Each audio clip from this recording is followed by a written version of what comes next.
Joining us now, live from Cairo, Eddie Yeranian. So, Eddie, lots going on overnight. The president's saying, wait a minute, whoa, it's not guilty until proven innocent. Let's get the facts. My Secretary of State is there. He's going to get under it. That's number one. Then he says, you know what? I got this arms sale memorandum of understanding, $110 billion. I'm not going to cut that off. I don't care what they did, because if they don't buy the arms from me, they're going to buy it from the Chinese or the Russians and give them the money. So that's off the table. But, they're going to get severe punishment if it is them, but they denied it. And King Salman denied it. MBS denied it. But at the Gulf Conference yesterday, one of the Arabs there said everything that MBS touches turns to crap. The guy's a disaster.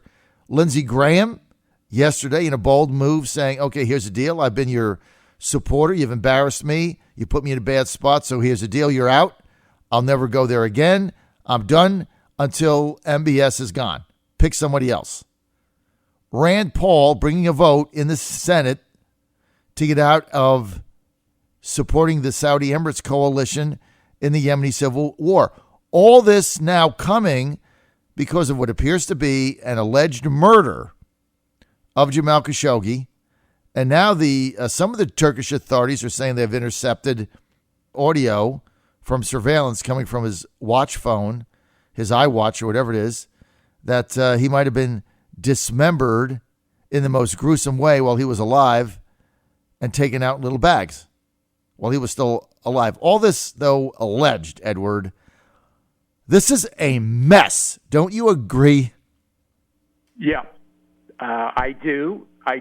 And yet, as a journalist, and I also listened to your indignation at 6:20, 6:15 on the air, and I was nodding in agreement with pretty much everything you said, but the implications of what is done about it are, they affect a lot of people, maybe even everyone.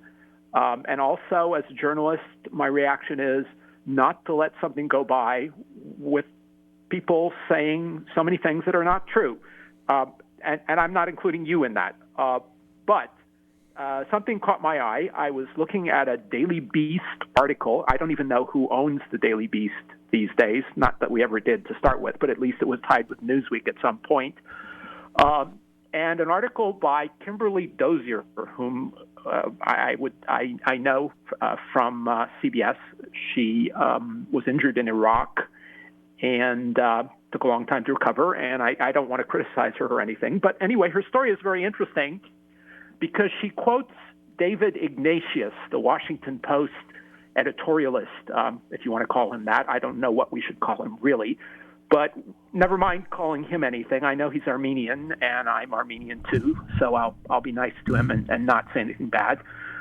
He mentions Jamal Khashoggi's ties to the Muslim Brotherhood, which I know of because I've talked to him repeatedly over the last 10 years, and all I have to do is listen to somebody's comments to tell you that they sympathize with the Muslim Brotherhood, which is fine. I don't personally have anything against people who sympathize with the Muslim Brotherhood, but I don't like the Muslim Brotherhood myself, and I had people criticize me for being biased. Well, that's a good bias, I think. I wear that with pride, especially after what happened in the Middle East and what happened in Egypt, and which got miscovered by people like David Ignatius. But anyway, never mind that. Let's just go quickly to what he said. He calls the Muslim Brotherhood a secret underground fraternity that wanted to purge the Arab world of corruption and autocratic rule it saw as a legacy of Western colonialism. Okay, I mean, that's a nice way of looking at it, but they've also tried to seize power in Arab countries going back, I think, as long ago as 1948. They killed the Egyptian prime minister of the time. I think his name was Nakrashi Pasha. A few people remember that. But anyway, they've also gone on the rampage and burned the Opera House here in Cairo when they didn't get their way back in the 1940s, I guess, also. And all you have to do is look at how they tried to seize power or institutionalize their power after they won the election here in Egypt to see that they were trying to stay in power forever. And I have a friend from college who I must say, works for something called the Arabia Foundation, which is tied to Saudi Arabia. And I personally have no ties to that foundation, nor to Saudi Arabia, nor take any money from either. And all I know of Ali Shahabi is that he was a classmate of mine at Princeton in 1981. But anyway, he said it better than anyone could. He said, the Muslim Brotherhood believes in one man, one vote, one time. And I think everybody out here in the Middle East that knows anything about them would say that's true. Yes, they believe in democracy one time. You vote one time, and you can't get rid of them ever again, unless you have the military step in, as we had here in Egypt, which got totally miscovered by the American media. But just look at Gaza. The Muslim Brotherhood, which is Hamas, has been in power there since they seized power in 2000 and I believe it was 2007. I can't remember. It could have been 2006. But anyway, they have done everything possible to dislodge them, and they're still there, still firing rockets into Israel. And, I mean, you can argue that the Israelis fire at them. That's true. That's not the point, though. They were not elected. They seized power, and they refused to allow the Palestinian prime minister to come to Gaza. They refused to allow the European Union monitors to man the border posts. And then they complain that the place is under blockade, which is perfectly legitimate if you consider the fact that they're not observing the Israeli pullout agreement that was signed, saying that you need European Union border monitors in order to keep the border posts open. But anyway, it says, getting back to David Ignatius, he writes, Khashoggi, quote, was moving toward his mature belief that democracy and freedom were the Arabs' best hope of purging the corruption and misrule he despised. Okay, perhaps he despised corruption and misrule, but he supported the Muslim Brotherhood, which is, of course, not a reason to kidnap him and chop him up into little pieces if that's what happened. And I'm not saying that to defend people who would chop him up and take him out in doggy bags. But the Muslim Brotherhood, I'm looking at all the people making noise on Twitter about Khashoggi, and 3/4 of them belong to the Muslim Brotherhood or sympathize with it, and they stand to gain a lot if Mohammed bin Salman falls. Not only that, they stand to gain someone who sympathizes with them in power in Saudi Arabia, because the other crown prince who was in power before he took control in June of last year, Mohammed bin Nayef, from what I hear, also sympathizes with the Muslim Brotherhood and also has good ties with Qatar, which sympathizes with the Muslim Brotherhood. So this is the problem here. In the West, it is not in our interest to support people who support the Muslim Brotherhood, because they are trying to put in autocracies, Islamic autocracies that will be there forever, and to promote their rigid version of Islam. And they say that about everybody else, but their version is just as rigid, if not more so. So I think people need to ask that question, and I'm not hearing anyone say that in the media, and especially watching David Ignatius whitewash the Muslim Brotherhood in this article he wrote. It makes me irate, because the one thing I must say from here in the Middle East, if it's the last thing I say, the only thing I say is the Muslim Brotherhood is not good, and people in the U.S.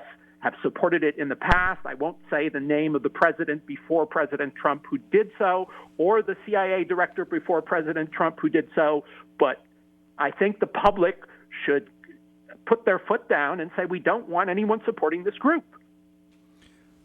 The Muslim Brotherhood is behind, as you pointed out, Edward Yeranian, a lot of bad things that go on around the world. And you're right. All you have to do is look at the Arab Spring in Egypt and what a mess that was. Now, there are Muslim Brotherhood people that are elected in various situations. They actually hold office in democracy in various parliaments. And so you just can't make believe they don't exist.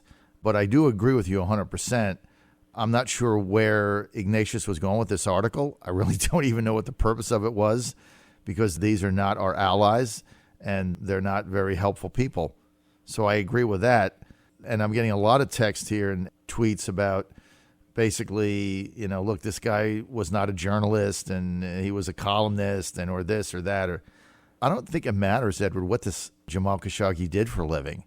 What does matter is that he was living in the United States. He was a Saudi citizen. He went into a consulate to get a piece of paper, and like the Roach Motel, he never came out. You know what bothers me about this, Edward? The brazen manner in which it was executed. I mean, if they really wanted something like this, they wanted this guy, I think there were other ways they could do it. But this was pretty brazen. I mean, we are their ally. We have done a lot for the Saudis. I don't like the fact we're involved in the Yemeni civil war. As you know, I think we need to get out of that. And I have since the first day Obama got us in. But it was very brazen.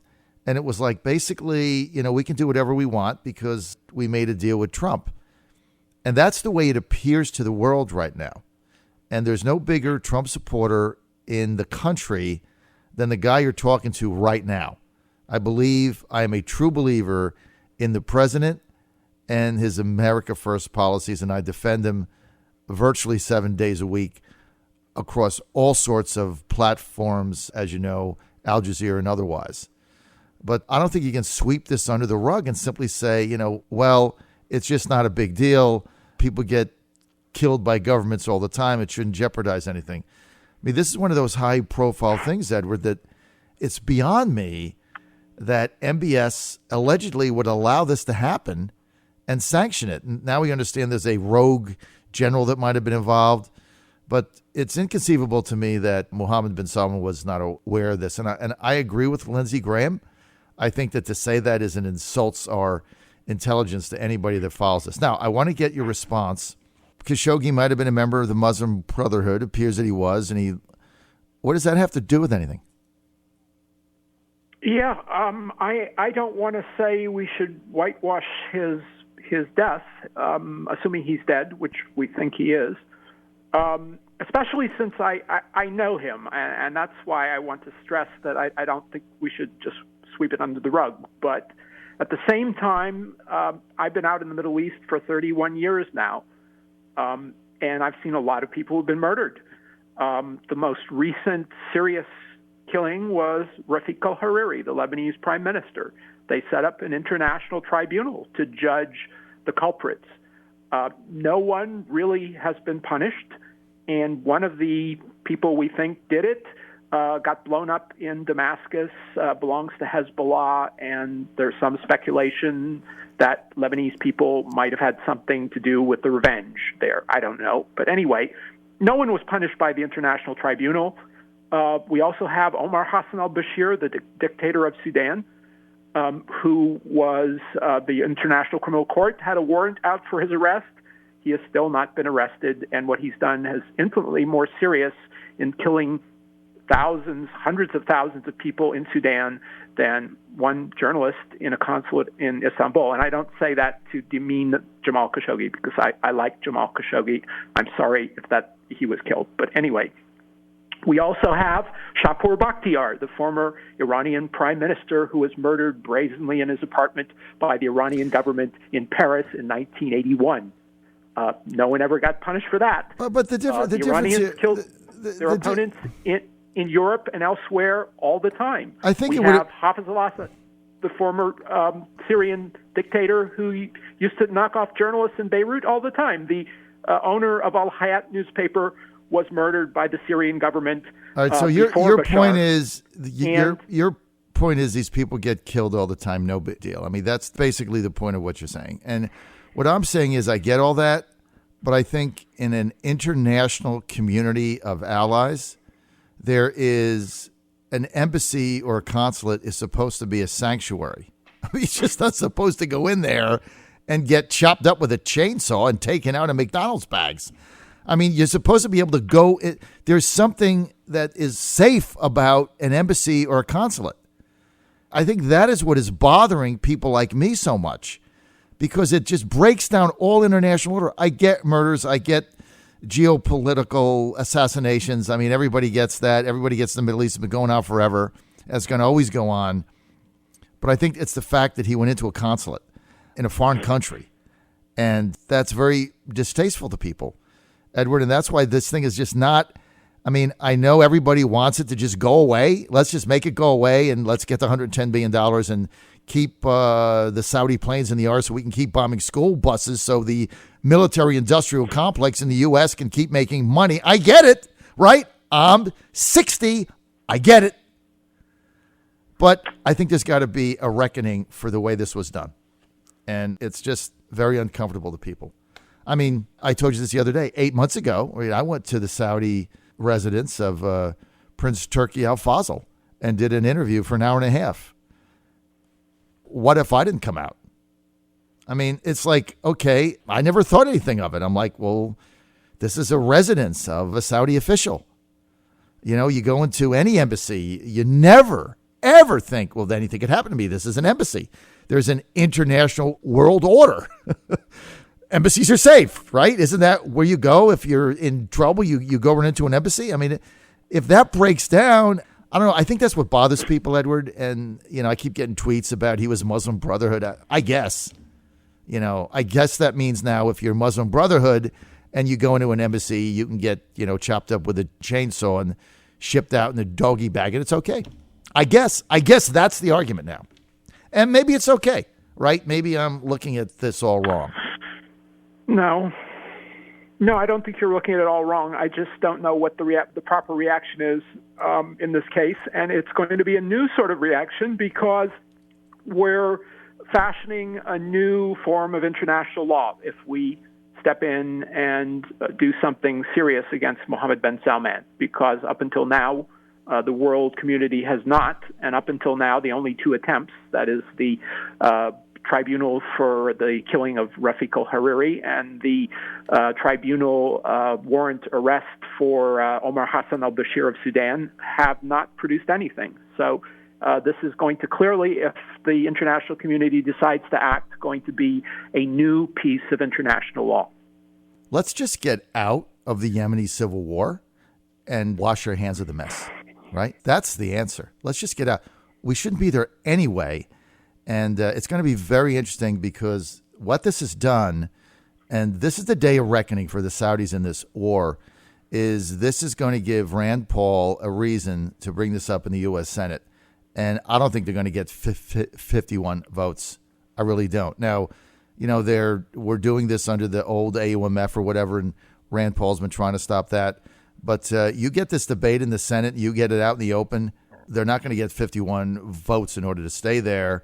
And then the president's going to have to figure out what to do. He doesn't want to be there anyway.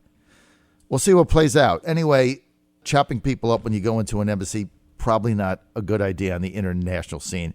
Would you agree with me on that? Yes, I do. Okay.